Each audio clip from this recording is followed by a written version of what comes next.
하나님 말씀을 우리 같이 보시겠습니다. 신약 성경 누가복음 17장 11절에서 19절 말씀이 되겠습니다. 제가 읽어드리겠습니다.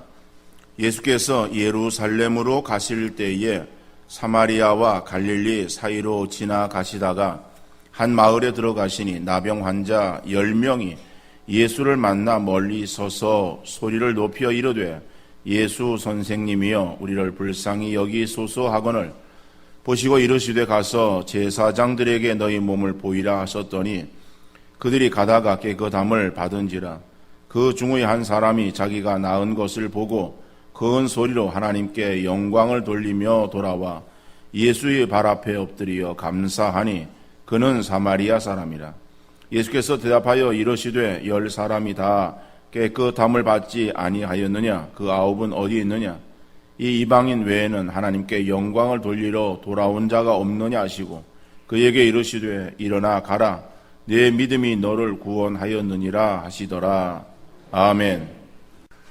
인생사 마음 먹기에 달렸다라고 하는 말이 있는데 그 말은 매우 지혜로운 말 같습니다.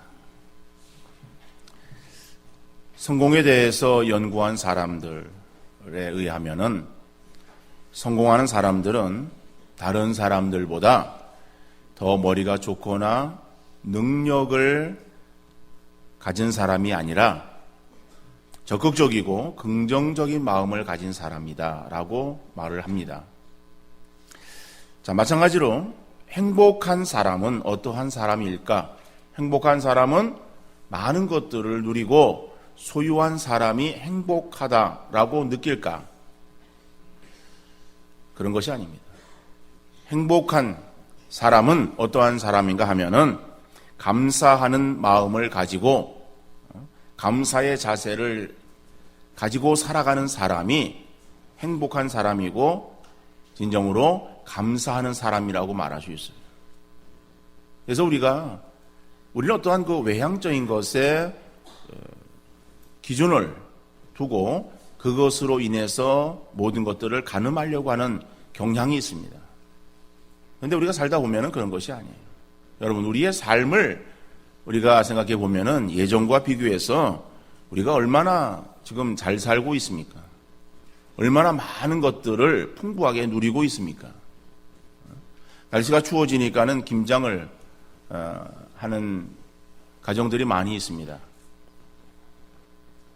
지금은 김장 많이 하지를 않죠. 포기가 적게 합니다. 왜냐하면 먹을 사람이 없고 또 먹는 양이 적기 때문에 적게 하고 올해는 예년 없었던 그러한 이 배추 농사의 풍작을 이루어서 그래서 그 농민들을 위해서 조금 더 김치를 좀 담그기 이런 어떠한 캠페인을 지금 벌이고 있어요. 근데 우리 어렸을 때 보니까는 제가 기억에도 김장을 하면은 기본이 한 50포기 하고 그냥 70포기든지 조금 많이 하면은 100포기 이것이 한 가정에서 먹는 양인 것 같아요. 그래서 김장을 하면은 식구들이 동원이 되고 그리고 또 옆집에서 이렇게 어울려서 품앗이를 하죠. 그러면서 김장을 끝내는 거예요. 그러니까 김장을 끝내고 나면은 그리고 연탄을 들어놓고 그리고 쌀을 이렇게 좀 준비해 놓으면은 월동 준비가 끝난 거예요. 겨울을 지난 월동 준비가 끝났다 그래가지고 아주 부근한 마음이 있고 행복함을 느꼈어요. 아이들은요. 김장을 해놓고 나면은 아침에도 김치 반찬, 점심 때 학교 갈 때에 반찬을 싸주면은 병에다가 김치를 담아주는 거예요. 그리고서 깍두기를 담아서 병을 딱 뚜껑을 잘 덮고선 가져왔는데 이게 뚜껑이 이게 잘못 닫혀가지고 그러다 보면은 국물이 흘러가지고 책에 가장자리가 벌겋게 물이 들었어요. 그래가지고 김치를 가져가서 이제 점심시간에 그걸 끄집어내가지고 밥을 먹으려고 그러면은 여기도 김치 저기도 김치 그죠? 김치 반찬. 저녁 때 집에 와가지고 밥을 먹으면은 밥상 위에 김치. 그래도요, 이 밥을 그때 먹으면 공깃밥을 먹었습니까? 공깃밥 아니잖아요. 그건 사발이잖아, 사발. 사발에다가 밥을 이렇게 퍼주는데요. 저희 집에도 아들만 넷이니까는 뭐 얼마나 이게 뭐 밥 먹을 때 아주 그냥 가관이겠습니까? 근데 저는 저희 집엔 저보다 제 밑에 있는 동생이 더 밥을 많이 먹어요. 걔는 밥 이게 사발에다가 위에도 이렇게 막 올라와야 돼. 이렇게 올라와가지고 그러면 이제 한 그릇을 탁 놓고서 그냥 밥을 먹는데 밥을 푹 떠가지고 말이에요. 그리고 한 손에는 이 젓가락을 들고 젓가락에다 총각김치를 푹 껴가지고요. 그래가지고 밥 한 숟갈 먹고 총각김치 한 배 먹고 이래가지고선 그 밥 한 그릇을 다 뚝딱 해치고 나면은요, 이 포만감에서, 그죠? 밀려오는 행복감. 얼마나 참 좋았는지 몰라요. 지금 먹을 것이 너무 많아가지고. 그래서 뭐 쌀 소비량도 적으니까는 쌀을 더 많이 먹어라. 아침을 먹어라. 이런 세상이 지금 되어지고 있어요. 저는 이 어렸을 때 서울에서 학교를 다녔기 때문에 그게 특권인지 모르겠어요. 얘기하다 보면은 이 학교에서 옥수수죽을 이렇게 줬다 그래요. 근데 저희는 서울에서는 옥수수죽은 주지는 않았습니다. 옥수수죽은 안 주고 옥수수로 만든 빵을 주었어요. 그죠? 다 기억나시죠? 이렇게 둥그렇게 돼가지고 도톰하게 올라가지고 그래서 구워서 만든 빵이에요. 근데 그 빵이 얼마나 맛있었습니까? 근데 빵을 그때 어떻게 배급을 주었는지는 모르겠어요. 근데 기억나는 거는 학교 선생님 일을 좀 도와주고 나면은요, 나중에 잘했다고 이렇게 빵을 이렇게 한두 개 더 이렇게 주었던 것 같아요. 어떤간에 근데 그 빵이요, 먹으니까는 참 제가 옥수수를 좋아해서 그런지 어떤 그 빵이 참 맛있었어요. 그래서 한 번은 이 지동시장에 이렇게 시장 골목을 이렇게 지나치다가 그 빵을 만드는 그 가게가 있어요. 그 가게 그 앞에 진열되어 있는 빵을 보는데, 그 옥수수 빵이 이렇게 있는 거예요, 이렇게. 딱딱하게 되어진 빵이에요, 이렇게 크고. 그래서 이제 향수가 있어가지고, 그 빵을 사가지고 와가지고 집에서 먹어봤어요. 그랬더니요, 그 빵이 딱딱하고, 목이 매서, 감동이 있어서 목이 매는 게 아니라, 목이 매서 먹기 힘들더라고요. 그래서 하나를 다 못 먹겠어요. 그래서 반을 먹고 나왔다가 버리진 않았습니다만은 다 먹었습니다만은 옛날 맛이 아니더라는 거죠. 그러면 물론 옛날에 만들던 그 사람과 지금의 빵을 만든 사람이 다를 수는 있죠. 그렇지만은 빵 맛이 변한 것이 아니라 우리 입맛이 변해서 그러겠죠. 워낙에 단 거를 많이 먹잖아요. 옛날에는 단 것이 설탕이 귀해가지고 설탕을 넣지를 못하니까는 어떻게 하면 거기다가 뉴슈가나 사카린이나 이런 걸 집어넣어가지고 달게 만든 거예요. 지금은 영양으로 설탕의 어떠한 당분 섭취가 몸에 안 좋으니까는 그래서 그런 어떠한 감미료를 써서 달게 하는 그런 경우도 있지만 옛날에는 없어서 설탕이 없어서 그걸 넣어서 만들었어요. 그러니까 음식이 달질 않았어요. 그래도 그런 것들이 맛있었는데 지금은 워낙 우리의 입맛들이 이게 변했어요. 단 음식들을 너무 많이 먹고 또 기름진 음식들을 먹어서 웬만한 음식들을 먹어서는 우리가 맛있다라고 하는 생각이 들지를 않습니다. 그렇게 우리는 지금 잘 사는 시대에 살아가고 있어요. 우리가 생각할 때 우리나라가 살기 힘들다. 나는 가난하게 산다. 라고 우리가 생각을 할 수 있을지 몰라도 그런 가난은요, 상대적인 빈곤입니다. 다시 말하면은 다른 사람들, 주변에 내 옆에 있는 사람과 내가 비교해서 저 사람은 수입이 얼마고 저 사람은 어떠한 아파트에 살고 있는데 나는 전세를 살고 있고 나는 수입이 얼마고 이런 어떠한 그 상대적인 빈곤이지 우리의 어떠한 그 전체적인 삶은요, 이 세계에서 볼 때도요, 뒤떨어지지 않습니다. 동남아 쪽에서는 우리나라보다 잘 사는 나라가 없잖아요. 그러면은 서구는 그렇습니까? 서구도 개인의 생활들을 보면은 우리보다 나은 것이 없어요. 일본? 우리보다 잘 사는 나라예요. 그러나 일본에 가서 보면요, 개인의 삶을 살아가는 공간은요, 아주 적어요. 굉장히 불편해요. 화장실 사용? 불편해요. 몸을 제대로 돌리기가 어려운 그러한 조그마한 공간에 그거를 잘 활용해가지고 그들은 사용을 하고 있어요. 우리나라는요, 잘 사는 나라예요. 그러면은 잘 사는 나라가 되어졌으면은 우리가 행복하다라고 그렇게 느끼고 있습니까? 얼마 전까지만 하더라도 남자 우리 가장들이 직장에서 겪는 어려움들을 표현하는 말들이 많이 있었어요. 38선, 4호정, 5, 6도 그런 말들이에요. 그죠? 이런 말들이 젊은 나이에 직장에서 진급을 해야 되는데 못하는 그런 경우에 눈치가 보이고 또 퇴직을 해야 되는 그런 그 상황들, 여러 가지 많은 어려움들을 담고 있는 그러한 말들이에요. 그런데요, 지금은 40, 50대의 가장들, 남자들만 어려움을 호소하고 힘들다 라고 생각을 합니까? 학생들에게 있어서 행복 지수가요 1등이야. 행복을 느끼는가 하면 거꾸로 1등. 불행을 느끼고 있어요. 노인들은 자살률이 또 1등이야. 여러분, 우리나라가요 이제는 어떤 무슨 40, 50대의 가장들 이런 사람들만 힘들다, 고통스럽다라고 생각하는 것이 아니라 학생으로부터 노년의 이르기까지 다 불행하고 살기 힘들고 이런 어떠한 마음들을 가지고 지나고 있어요. 여러분, 우리가 못 살아서 그런 것이 아니야. 우리의 삶은 윤택해지고 우리의 삶은 예전에 비해서의 너무 잘 사는 그러한 시대가 되었지만은 우리가 행복을 느껴야 되는데 불행지수가 더 커져가고 있다라고 합니다.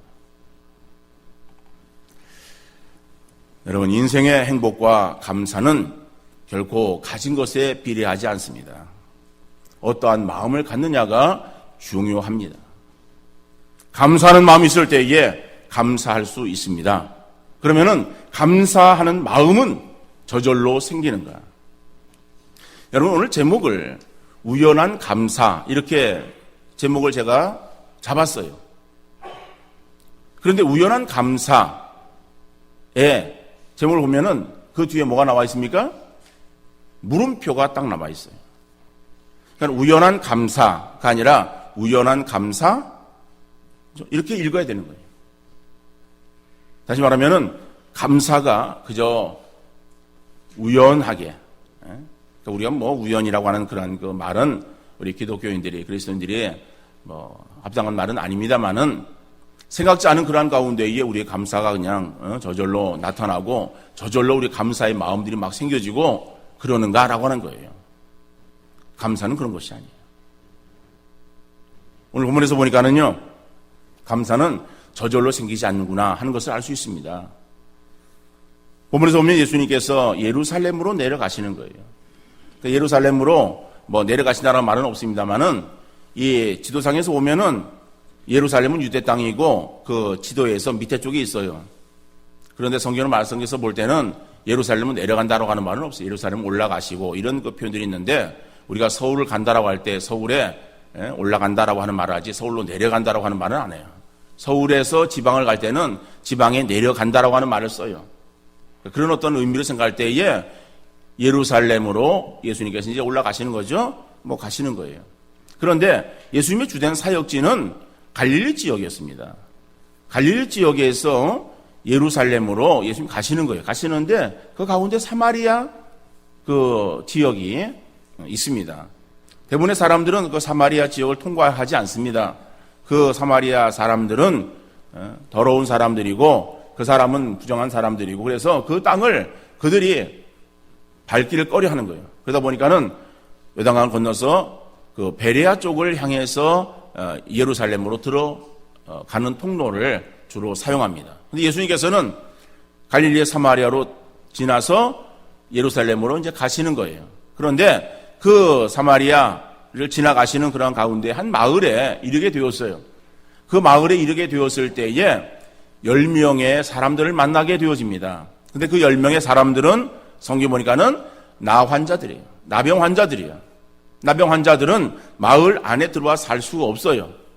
그러니까 이 말은 예수님께서 이제 마을로 들어가시려고 할 때에 마을 어귀에 서 있는 그 10명의 나병 환자들을 만나셨다 하는 말이죠. 그 10명의 환자들이 예수님에게 가까이 와가지고 예수님에게 도움을 요청한 것이 아닙니다. 나 환자들은 사람은 가까이 접근할 수가 없습니다. 그리고 그들이 자기들에게 오지 못하도록 자기를 알려야 돼요. 그 알리는 것이 부정하다라고 하는 것을 소리를 칩니다. 그러면은 저 사람은 부정한 사람이구나, 나 환자구나 하는 것을 생각하면서 그래서 사람들이 그 사람을 피해서 가도록 그렇게 율법에 되어져 있어요. 그런데 이 사람들이 그러니까 멀리 서서 예수님에게 있어서 우리를 불쌍히 여겨달라고, 긍휼히 여겨달라고 예수님에게 소리를 칩니다. 자, 이들은 예수님에 대해서 소문으로 알고 있었을 거예요. 여러분, 사람이 물에 빠지면은 지푸라기라도 잡으려고 하는 심정을 갖는 것이 당연한 것 아니겠어요? 그러니까 이들에게 있어서 그 나병에서 어떻게 나올 수 있겠는가라고 하는 그 길이 있으면은 그 길을 찾고자 신경을 곤두세웠을 거예요. 그러다 보니까 그들이 들려지는 소리는 예수라고 하는 사람이 있는데 그 사람은 어떤 병이 걸렸든지 다 낫게 할 수 있다 하는 그런 소문을 듣게 되었고, 그리고 그 예수의 일행이 지나가는 그것을 알고서 그리고 그 예수님에게 소리를 쳐서 도와달라고 요청하는 거예요. 예수님께서 그들을 불쌍히 여기시고 그들에게 말씀하십니다. 너희 가서 제사장들에게 너희 몸을 보이라 라고 말씀하는 거예요. 제사장들에게 너희 몸을 보이라라고 하는 것은 제사장들이 그 당시에 이런 것들을 판단하는 판단자였어요. 사람이 문둥병인지, 그러니까 나병인지 아니면은 일반 피부병인지 구분을 해서, 피부병이면은 그냥 그 사람도 같이 있으면서 약을 쓰든지 아니면은 어떻게 해가지고 고치도록 행해야 되지만은 이 나병이 걸리면은 그러면 그 사람은 격리를 시켜야 되는 거예요. 격리가 되었다 할지라도 거기에서 그 병이 어떻게 나았어요. 그러면은 다시 그 안으로 들어와야 되는데 이 사람이 병에 나았다라고 하는 그 진단을 누가 하는가 하면은 그 당시에 제사장들이 했습니다. 그래서 예수님께서는 너희 몸의 병이 나을 테니까는 제사장에게 가서 너희 몸을 보이고 병이 나은 것을 확인받고 집으로 들어가라라고 하는 그런 의미로 말씀하신 거예요. 자, 그런데 그들이 예수의 말씀을 듣고 그리고 돌아갑니다. 돌아가다가 한 사람이 돌아와서 예수님에게 감사하는 거예요. 여러분, 10명의 나병 환자들이 길을 가다가 예수님께서 너희 제사장들에게 보이라 라고 가지고 그 제사장들에게로 가던 길에서 그들이 나병에서 나음을 얻게 되었어요. 여러분, 이것은 그들의 삶에 아주 커다란 반전입니다. 놀라운 그런 일이 그들에게 벌어진 거예요. 이것은 그들이 길 가다가 땅에 떨어진 10,000원짜리 한 장 주운 것이 아니야. 지금은 세종대왕보다 신사임당이 더 좋죠? 신사임당 여사가 떨어져 있는 것을 주운 것이 아니라니까는요. 50,000원짜리 한 장 주었을 때 여러분들 얼마나 기쁘겠어요. 주워 보셨습니까? 10,000원짜리는 세종대왕은 모셔보셨습니까? 우리가요, 길 가다가도요, 10,000원짜리든지 50,000원짜리든지 주스면요, 얼마나 기분 좋은지 몰라. 그런데 지금 이들이 길 가다가 나병에서 나았다. 이것이 길 가다가 50,000원짜리 한 장 주순 거, 10만원짜리 무슨 자기가 수편 하나 주순 거, 이런 거에 비하겠는가? 그에 비할 바 아니에요. 이거는요, 인생 로또에 당첨되어진 건 마찬가지야. 인생의 반전이 일어나게 되어진 거예요. 죽을 그러한 그 병, 이게 나병에 걸렸다라고 하면은요, 그들이 이제는 그렇게 해서 몸이 다 썩어 들어가서 고통 가운데 죽어 가는 것이고요. 또 가는 것도 그래도 자기 식구들하고 사랑하는 식구들 같이 있으면서 어떤 사람의 병을 낫기 위해서 힘을 쓰다가 거기에서 그냥 식구들의 그러한 이제 이 간호 속에 그리고서 이제 눈을 감게 된다 하면 그래도 행복하지 않겠습니까? 그런데 이 나병에 걸리면요, 가족과 격리예요. 격리되어서 그러면 마을 그 밖에서 혼자 살아가야 되는 거예요. 얼마나 고독하고 외롭고 쓸쓸하겠어요. 그러다가 그냥 생명 다하면 거기서 죽어가는 거예요. 여러분, 이러한 이 아주 처참한 그러한 그 병, 이 나병이야. 그 나병에서 남을 입었어요. 이 얼마나 기쁘고 얼마나 복된 일입니까? 당연히 10명의 사람들이 돌아와서 아유 주님 감사합니다. 우리를 이렇게 다시 살려주셔서 너무너무 감사합니다라고 그렇게 와서 감사 인사를 드려야 되는 것이 아니겠어요? 그런데 한 명만 돌아온 한 명만. 9명은 자기들에게 감사의 조건이 없어서 감사하지 못했습니까? 한 명만 감사의 조건이 일어나서 한 명만 돌아왔습니까? 주님께서는 그렇게 말씀하잖아요. 10명이 똑같이 이루어진 것을 아셨어요. 그런데 왜 너 혼자 왔느냐라고 하는 거죠. 여러분, 우리 사람들에게 있어서요, 감사라고 하는 것은 그저 그냥 가만히 있을 때 우리에게 있어서 저절로 생각나는 것이 감사가 아니에요. 그저 우연찮게 그냥 어이구 내가 감사해야지 이런 마음이 드는 것이 아니다라고 아닌 거예요. 여러분, 이스라엘 백성들에게 있어서 하나님께서 애굽에서 나오게 하십니다. 그리고 가나안 땅을 향해서 가게 하시잖아요. 근데 40년 동안 광야에서 지나게 하십니다. 물론 그는 하나님에 대한 믿음을 그들에게도 확신시켜 주시고 하나님만을 바라보아야 된다라고 하는 것을 알려주시기 위함이지만은 이 감사라고 하는 그러한 주제를 통해서 그들이 볼 때 하나님이 그 이스라엘 백성들에게 원하셨던 것은 감사하는 자가 되어지기를 원하셨을 거예요. 그런데 사람은요, 감사가 입에서 막 저절로 막 나오는가 하면 그거 아니에요. 여러분, 광야 생활 40년 동안에 이스라엘 백성들을 우리가 잘 알고 있잖아요. 감사했다라고 하는 그런 그 말은 성경에 나오잖아요. 그러나 원망과 불평했다라고 하는 말은 수없이 나오고 있어요. 이게 우리 인간이에요. 이스라엘 백성들이 애굽에서 나오게 되었을 때에 그들이 뭐 음식을, 양식을, 식량을 준비해 나와도 얼마나 가지고 나왔겠어요? 한 달 정도 지나고 나니까는 다 떨어졌어요. 그러고 나서는 그들이 먹을 게 없는 거예요. 그러니까 먹을 게 없어서 굶주려 죽게 되었어요. 좀 힘들면은 이스라엘 백성들이 모세와 하나님께 대해서 어떻게 했습니까?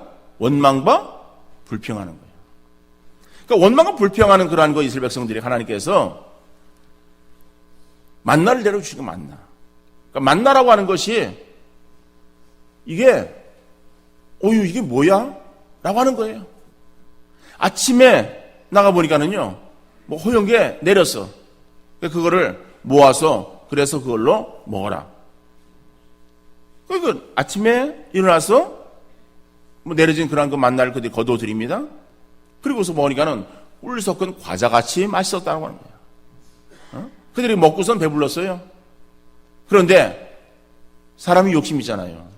그래서 더 거둬드렸어요. 하루치 먹고 남겨두었어. 왜? 내일 먹으려고. 그런데 하루가 지나고 나자 그것이 다 썩었어요. 벌레 먹었어요. 그래가지고 못 먹게 되었어요.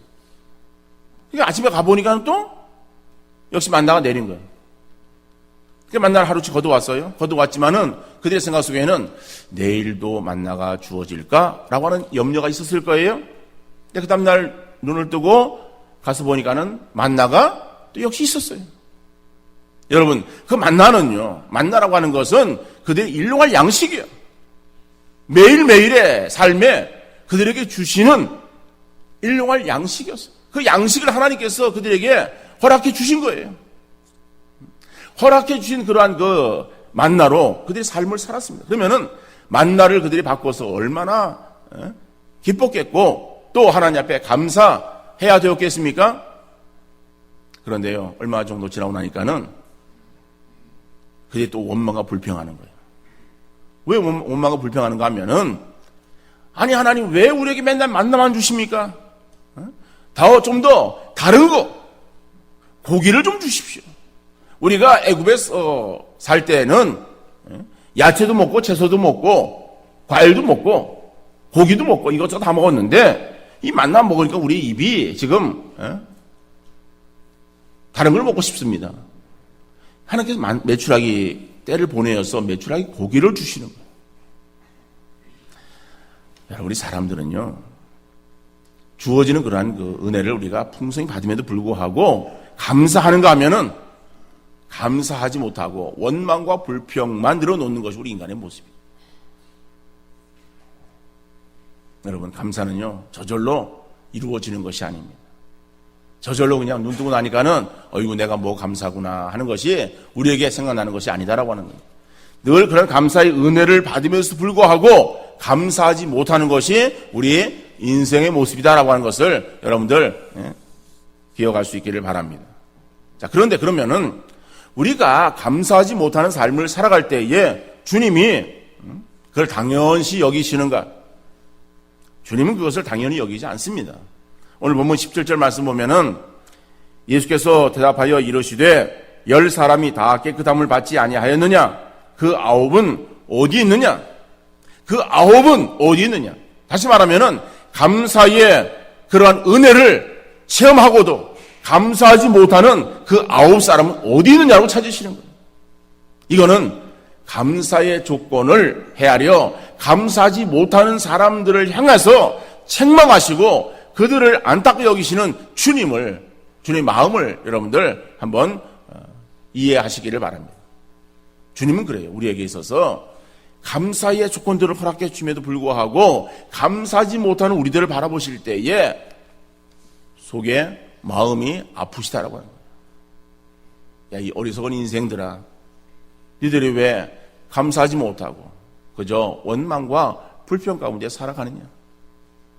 여러분, 세상은 감사하는 곳이 아닙니다. 세상의 사람들은 감사하지 못하고 원망하고 불평하는 거예요. 왜? 그들이 욕심 때문에. 욕심에 치우쳐서 더 많은 것들을 가지려고, 그리고 그들이 가진 것에 대해서 감사하는 것이 아니라 없는 것을 바라보면서 없는 것을 채우려고 혈안이 되어 있는 것이 세상에서 세상 사람들의 모습이야. 근데 우리는요, 그 세상 속에 살아가지만은 우리는 그 속에서 어떠한 자가 되어지기를 원하시는가 하면요, 그 속에서 감사하며 살아가는 자가 되어지기를 원하시는 하나님이세요. 여러분, 우리가 세상 속에서 감사한다라고 하는 것은요, 하나님을 바라보는 자는 세상 속에서도 감사할 수 있는 것이고, 세상 속에서 하나님을 바라보지 못하는 자는 감사하지 못하는 자라고 말할 수 있습니다. 그러니까 우리가 세상을 살아가면서 감사하는 사람은요, 많은 것들을 소유해서 많은 것들을 누리기 때문에 감사하는 것이 아니라 그 사람은 하나님에 대한 믿음 있는 사람이고, 감사하지 못하고 원망하고 불평하는 것은 그 사람에게 있어서의 부족하기 때문에 그런 것이 아니라 하나님에 대한 믿음이 적기 때문에 그런 것이다. 예를 들어서 아버지가 아들을 위해서 선물을 준비했어요. 선물을, 좋은 선물 하나 딱 준비를 하고, 그리고 또 뭐 그 옆에 다른 것들을 이렇게 또 샀어요.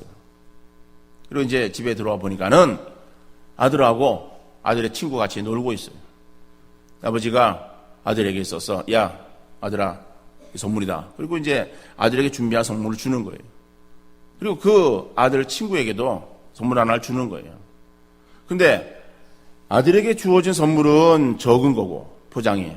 그리고 아들 친구에게 주어진 선물은 포장이 큰 거예요. 아들이 아버지를 향해서 감사합니다라고 인사하는 아들이 있을 수 있고, 불평하는 아들이 있을 수 있습니다.